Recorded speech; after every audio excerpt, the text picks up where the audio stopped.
Welcome back to What's Now. Equity in pay in business is something that continues to be problematic. In fact, now, even in 2022, women only make 82 cents on the dollar to their male counterparts. And it's even worse for women of color. I recently had a conversation with two very well qualified individuals in this area of inclusion, of pay equity, and much more. Let's take a look.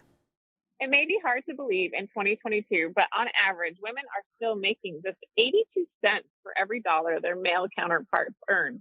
For women of color, the numbers are even worse. But according to a recent survey by Harvard Business Review Analytics Services, sponsored by UKG, progress is being made and some employees are seeing it.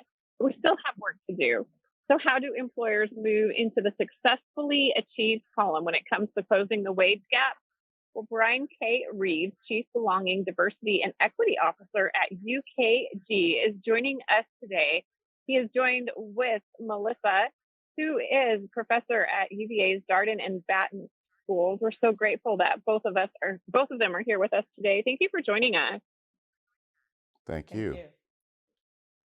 Brian, what was one of the most compelling findings of the survey? Well, the study, first of all, confirmed what UKG believes and what I personally believe is that the pay equity topic is incredibly complex. That's why at UKG, we actually think of the pay equity topic within what we call the ecosystem of equity. So not only do you need to have equity of compensation, but you need to also have equity of representation, equity of opportunity, and equity of well-being.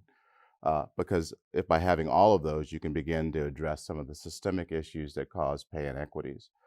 That said, the stat that jumped out to me in the study, one of them was the fact that 74% of executives consider pay equity as a moderate or high priority within their company, but only 49% of those companies have a pay equity plan in place.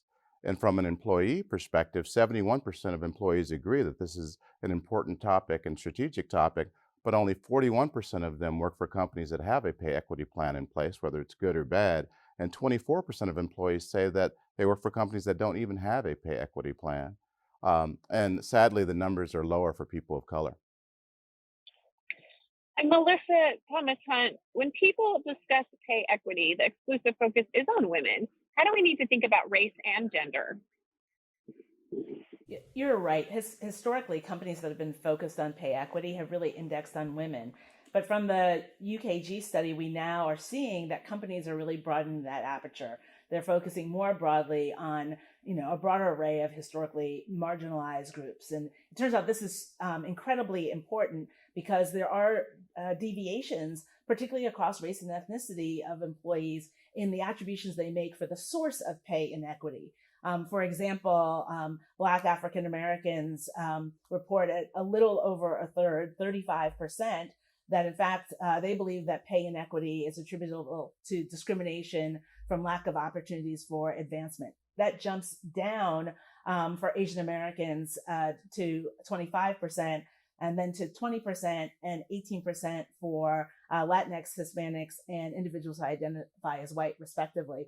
We also know that a similar pattern of attribution and variation across race and ethnicity exists for the attribution for pay inequity to discrimination in salaries and hourly wages. So all this suggests that it's incredibly important for companies to expand the groups that they're considering in pay equity analyses. This can be hard because they don't always have the data, but they need to think about the LGBTQIA community across racial and ethnic groups, across individuals with disabilities, as well as other groups. It's a challenging topic, but it's important and worth the effort.